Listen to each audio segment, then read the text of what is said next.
اللهم صل وسلم على سيدنا محمد وعلى آل سيدنا محمد. خل المقادير تمضي لا تغالبها، فإن من غالب الأقدار مغلوب. إن القضاء لسيف لا يقاومه شيء من الخلق إلا وهو محبوب.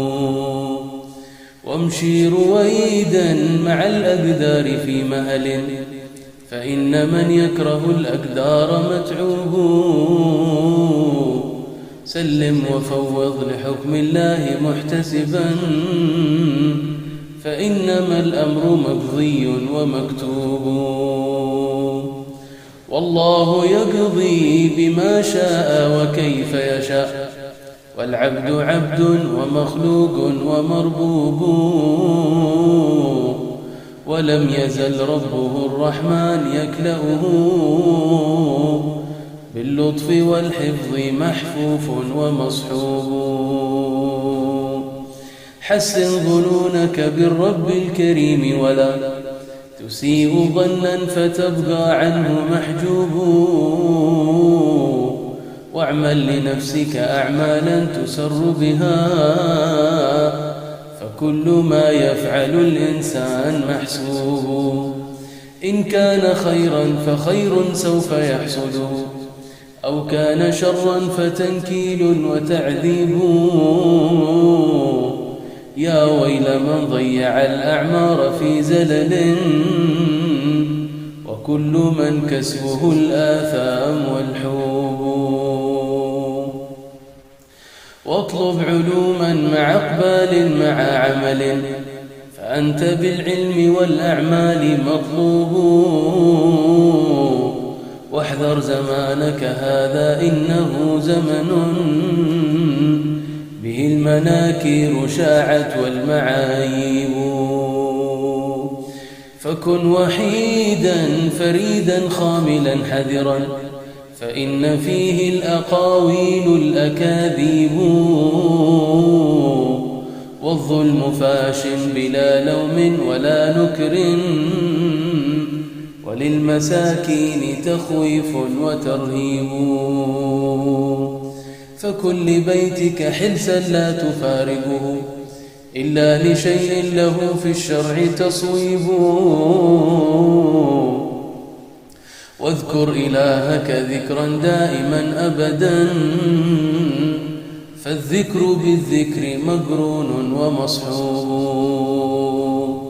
وذاكر الله يجالسه، فاجلس مع الله تأتيك المواهب. واطلب من الله ما تحتاج أجمعه، فالخير يا ذا لديه والمطالب. لا تسأل الله كريم الوجه خالقنا، فعنده الفضل والإحسان مسكوب.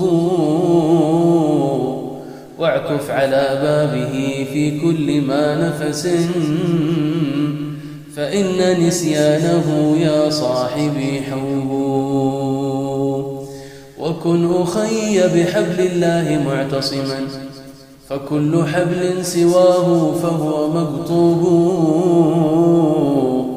واسلك على سنة الهادي تفوز، وفي أولاك ترضى وفي أخراك محبوب. ففي اتباع النبي الخير أجمعه، عليه منا صلاة ربي يدوب. تغشاه والآل والأصحاب أجمعهم، ومن لمذهبهم في الخير منسوب. والحمد لله رب العالمين.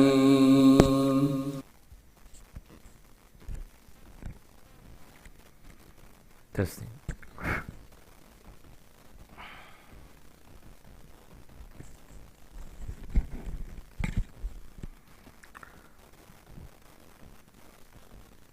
بسم الله الرحمن الرحيم الحمد لله رب العالمين والصلاة والسلام على أشرف الأنبياء والمرسلين سيدنا محمد وعلى آله وصحبه أجمعين.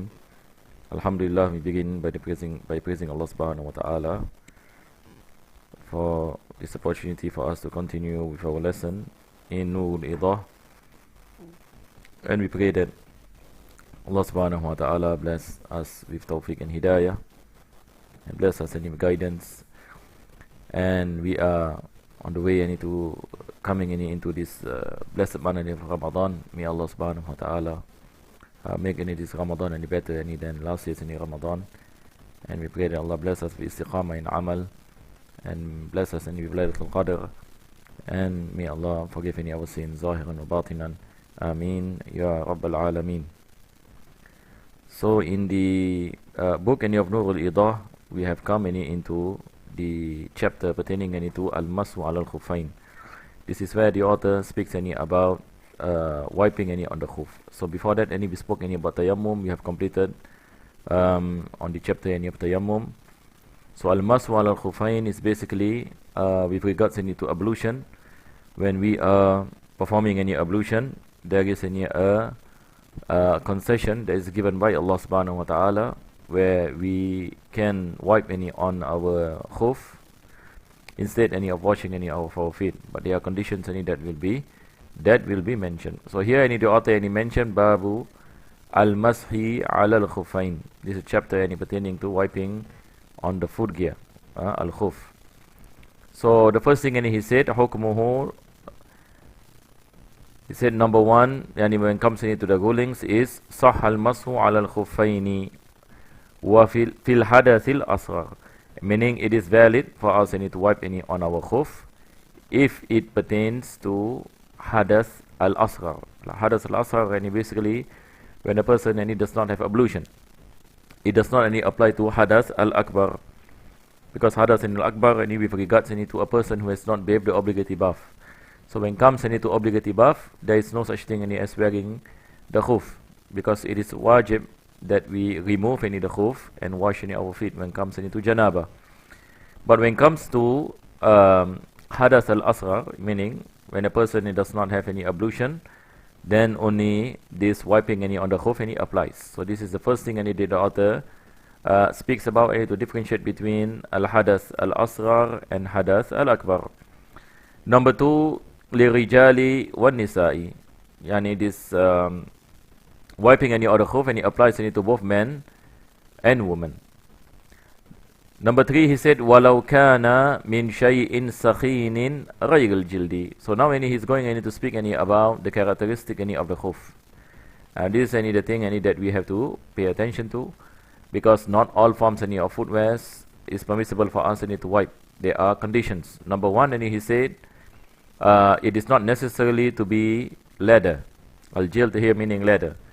It is not necessarily be leather, because during the time of the Prophet ﷺ, when it comes into the khuf, usually it is made of leather. But here the author mentioned not necessary that the khuf must be made on leather, but it must be sakhin.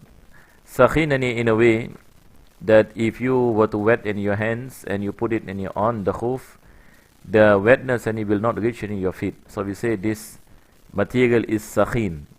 This material is sakhin. So the condition for khuf is that it must be a material where if there is any wetness, it will not reach the skin. Now, so we can see something that is what you call it, waterproof, or something that is thick in a way that the water does not reach the feet when it is wet. Sawa'un kana lahuma na'lun min jildin am la. Either we place the sole of the feet with leather or not. What is important is that it must be thick or something that is waterproof, where the wetness does not reach the skin of a person. So this is any condition number three when comes to the khuf. So normally what we see the khuf today, it is made of leather. Usually it sells with the zip at the side. This can be bought at many at many places. Likewise, when it comes to army boots, no doubt any army boots are considered to be khuf, because it is waterproof and it covers all the way up to the ankles, as what we mentioned after this. So there are many shoes and like sneakers, for example. So all these types of shoes can be used as khuf, but normal any footwear that doesn't cover the ankles cannot be used as khuf. So he says shurutu jawazil masi al khufain, conditions with regards to the permissibility of wiping on the khuf. Wa yushtaratu li jawazil masi al khufaini sab'atu shara'it. So the author speaks about 7 conditions. So in order for us to say that wiping on the khuf is valid, there must be 7 things. Basically, this is what he's saying. Al-awwalu lubsuhuma ba'da ghasli rijlayni walau qabla kamalil wudu. So he said that the first condition is that to wear the khuf in a state where we have washed the feet. Where we have washed the feet. So those who are learning fiqh al-Hanafi, we have to pay attention to this ibarah by Sheikh Hassan Shun Bulali. This is the point of difference between the Hanafi fiqh and the Shafi'i fiqh. طيب. When it comes to the Hanafi fiqh, let us revise on the integrals of wudu.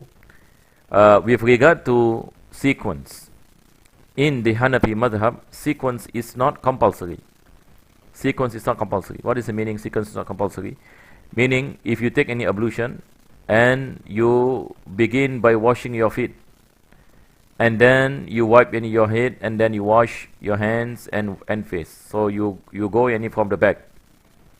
In the Hanafi madhab, this is valid. Sequence in the Hanafi madhab is a sunnah. It is recommended, but it is not wajib.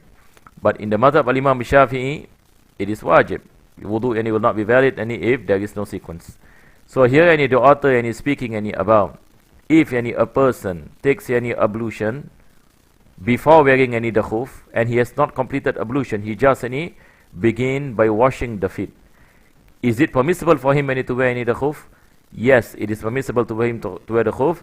The condition is that ba'da ghasli rijlain, after he washes the feet, regardless whether he has washed the face and the hands and wipe any part of the head. But what is important is that he has washed the feet. So once he has washed the feet, although he is not following the sequence of ablution, he has not washed his face, he has not washed his hands, he has not wiped his head, he just washes the feet and puts on the khuf. Is this valid or not valid? Yes, this is valid. This is what the author is saying. So he said, lubsuhuma ba'da ghasli rijlain. So the condition is that a person must, at the point of wearing the khuf, minimum requirement is that he must finish washing his legs. Walau qabla kamalil wudu. This is the thing that I mentioned earlier, and this is the ibarah that we have to pay attention to. He said, walau qabla kamalil wudu, even though he has not completed his ablution. So the example is, as what I mentioned, the example what the author is saying is something like this. A person, for example, he wants to take ablution, so he begins by washing his feet. We mentioned that in Hanafi fiqh, Hanafi madhab, this is permissible because sequence is not wajib. So he washes his feet, and then he puts on the khuf, and then he washes his face, for example, and then his hands, and wipe any part of the head. Type, is this valid? Naam, this is valid. Type, basically what the author is saying is that when it comes into the khuf, what is important is you have washed your feet. But if a person has not washed his feet, and then he puts on the khuf, then it's not valid. The khuf is not valid. If a person wash the face, wash the hands, wipe the head, but when it comes into the feet and he wears the khuf without washing the feet, this is not valid in terms of wiping on the khuf. Now, إذا أتمه قبل حصول ناقض للوضوء. Now this is the third thing. Another condition, he said that once he washes the feet, then he puts on the khuf. But there is another condition. The other condition is that there must be nothing that breaks the wudu. Meaning this person who does this does not do anything that invalidates the ablution. If he does something that invalidates the ablution, for example, he enters into the toilet and he urinates, for example, now there is no more ablution. So he has to wash his feet again. He has to wash his feet again. because he has done something that makes his ablution invalid. So this is where the author mentioned Ida atammahu, yani after he has completed, if he completed any the ablution before doing any something that breaks any the wudu, unless he has completed the wudu. So the example is going to be like this: a person, for example, he wash his feet, and then he puts on the khuf, and then he wash his face, he wash his hands, and wipe his head. Right, now has he completed any ablution? Yes, he has completed any ablution, because in the Hanafi madhab, these are the 4 places, correct? These are the 4 integrals: washing any of the face, washing any of the hands, wiping any of the head, washing any of the legs. So if he has done this, and then he does something that nullifies his ablution, then in this situation, he will say the wiping any of the khuf will be valid, and if he takes any wudu any another time. Because why? Because at the point where he puts on his khuf, he has completed the whole ablution. Now, before he does something that breaks the wudu. So it doesn't matter if he breaks the wudu after completing the ablution and putting on the khuf. So that is no issue. If he takes another ablution, he can wipe on his khuf. So I hope it is clear, inshallah. So in the madhab of Imam Abu Hanifa, it is in a sense easier when it comes to khuf, because as long as you wash your feet, and you can put on your khuf, even though you have not completed your ablution and you have not done something that breaks your wudu. Athani, he said satruhuma lil ka'bain. This is what we mentioned earlier, that when we are putting on a khuf, we have to make sure that it covers all the way up to the ankles, and above the ankles. So these are the obligation when it comes into wudu, that we have wash all the way up into the ankles. So when it comes into khuf, you have to cover all the way up into the ankles. Wasalis imkanu mutaba'atil mashi fihima. Number 3, we must be able to walk on it. If a person wrap a plastic bag around his ankles, and then he said that I'm going to use this as a khuf, we say this is not valid, because you cannot walk with this. If you walk for some number of steps, it will break. So materials like paper, plastic bags, this is not permissible for a footgear. So it must be something that is strong, where you can walk with it. So this is what the author is saying, mutaba'atul mashi, meaning it is designed to stand the awareness of walking. Then only it is permissible for us to walk on it. And this is one of the reason that we cannot use the normal stockings that we have. The normal stockings, it is not designed for walking. It is not any design for walking. It is just design to protect the foot from scalding when it comes to putting the feet inside the footwear. So these socks that normally we use, it is not any design to walk. So that is why you don't see any people walking with socks, because they know that it will not sustain, if not resist the harshness of the roads of the pavements. So this is the third condition. It must be strong. فَلَا يَجُوزُ عَلَى خُفٍ مِّن زُجَاجٍ. So the author gave an example. It is not permissible to use any khuf min zujaj, made up of glass. Imagine if a person puts a shoe made of glass. This is not any design for walking, because it will break. When you walk with glass is brittle. The moment you hit the floor, it will break. So in this sense, we say it is not valid to be used as a khuf. أو خشب, likewise wood. Nobody make footwear from wood, because we know this is not suitable to walk with wood, or any metal.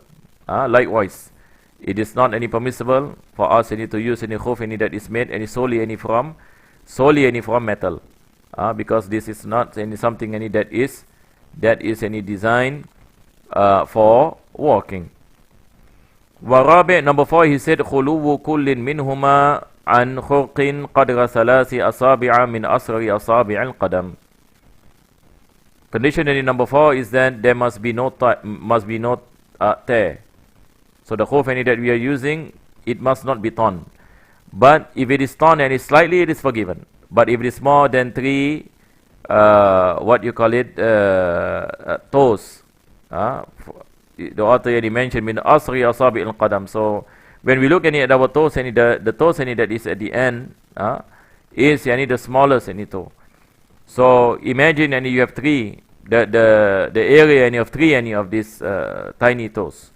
So what is the size? So we can imagine the size. So this is the point where it is forgiven. So anything that is more than that, then it is not permissible. But anything that is less than that, a slight torn for example, that is forgiven.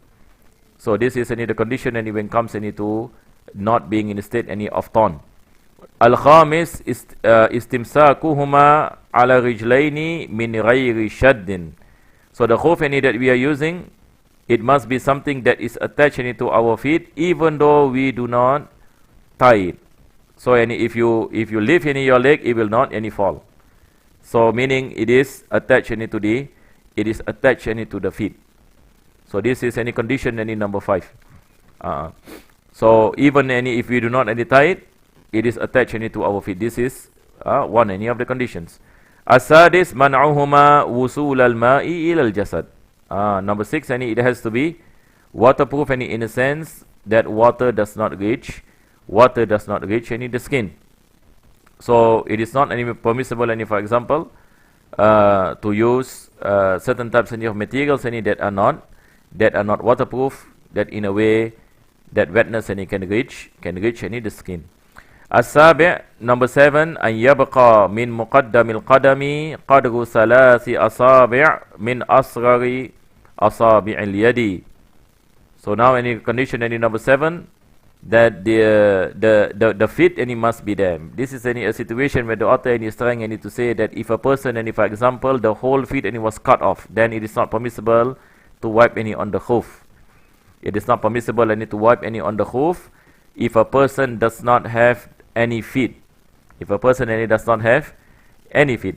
But now the situation is that if he says that part of the feet is there, how do we ascertain how much is the area that must be there? So he said this is salasat asabi' min asrar asabi' al-yad. Asrar asabi' al-yad is this pinky finger. So you imagine 3 times of this finger. If the amount is there, this area is there at the front part of the feet, then it is permissible to wipe on the khuf that is on that part. But some of us might be asking why the author speaks about this, because you see the thing is when wiping on the khuf, we have to wipe the front part of the feet. Tamam. So if the front part is not there, there is no obligation, no conditions when comes to khuf. So as long as the front part is there, even salasu asabi and like this, tamam. So we can wipe on this part, because this is the place of obligation for us to wipe. But now the author is saying if a person doesn't have any feet and all, then he cannot wipe on the khuf, because the part of the feet which the khuf should be placed is not present. So if that is not present, it is not valid for us to be using khuf and to wipe on top of the khuf because the feet is not there. فَلَوْ كَانَ فَاقِدًا. Now he gives an example, فَاقِدًا, if there is nothing when comes to the feet. A person, for example, na'udzubillah min dhalik, he does not have any feet. Tamam? He does not have any feet, and the whole feet is gone. So this is the condition. This is the situation. فَلَوْ كَانَ فَاقِدًا مُقَدَّمَ قَدَمِهِ لَا يَمْسَحُ ala khuffihi walau kana aqibul qadami mawjudan. Even though aqib is present. Aqib, where is aqib? The back part of the feet. Imagine if a person just possesses the back part of the feet, but the whole front feet is gone.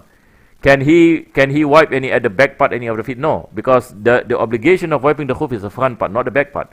So even the back part is present, it is not permissible to wipe on the khuf.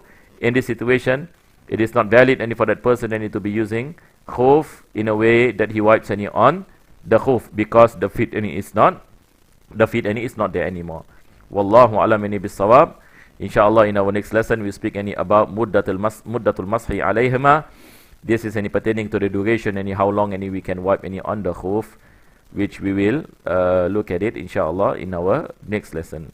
Wa sallallahu ala sayyidina Muhammadin wa ala alihi wa sahbihi wa sallam. Alhamdulillahi rabbil alamin.